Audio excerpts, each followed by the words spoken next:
প্রায় অনেক হলই বন্ধ হয়ে গেছে, আর যেগুলো আছে সেগুলো অভিনয় করার যোগ্য নয়। কিছুদিন আগে যাদবপুরেরই একটা হলে স্টেজ রিহার্সাল করতে এসে দেখি বারের জায়গায় পিভিসি পাইপ লাগানো, এখনো ঢক ঢক ঢক ঢক করে পাখা ঘুরছে।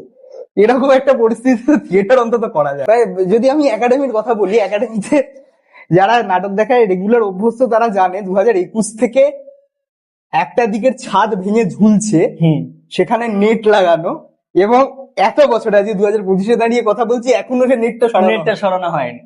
এইরকম একটা পরিস্থিতিতে এসি চলছে না, এসি বন্ধ করে দিতে হচ্ছে, লোকজন চিৎকার করছে, এইভাবে থিয়েটার হতে পারে না।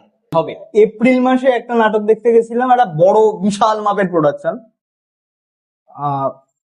কিছুটা কর্পোরেট বলা যায়। তার এখন রান টাইম কমেছে, তার প্রাইমারি রান টাইম ছিল 3 ঘন্টা 20 মিনিট। আচ্ছা, ফার্স্ট শো দেখতে গেছি, হাউসফুল। একটা সময়ের পরে ব্যালকনির লোকজন চিৎকার করতে শুরু করেছে যে গরম হচ্ছে, পারছি না আমরা, নয় নাটক শেষ করুন, নয় কিছু একটা করুন।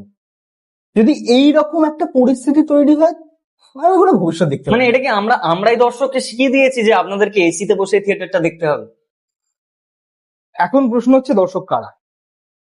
বাংলা থিয়েটারের প্রাথমিক দর্শক, কলকাতা কেন্দ্রিক বাংলা থিয়েটারের অবশ্যই প্রাথমিক দর্শক হচ্ছে খুবই আরবান এলিট কিছু লোকজন, যাদের 1000 টাকা দিয়ে টিকিট কেনার পয়সাটা আছে, ক্ষমতাটা আছে। তারা একদিন সন্ধ্যেবেলা কি নাটক হচ্ছে, কেন হচ্ছে তাদের জানার দরকার নেই, তারা দেখতে আসছে।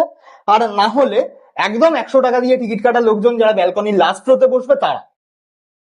মাঝের কোনো লোকজন কিন্তু থিয়েটার দেখে না, কলকাতা কেন্দ্রিক থিয়েটারটা। আর বাইরের কথা তো ছেড়ে দিচ্ছি, বাইরে বরং অনেক সিরিয়াস দর্শক আছে, সেখানে বাংলা থিয়েটার গিয়ে রিচ করতে পারছে না। আর সেখানে যে লোকাল থিয়েটার গুলো তৈরি হচ্ছে সেগুলোর সেই পরিকাঠামো নেই, বা সেগুলো সেই মানটা অ্যাচিভ করতে পারছে। এবার এটা খুব ঘোরতর জায়গায় দাঁড়িয়ে আছে থিয়েটার।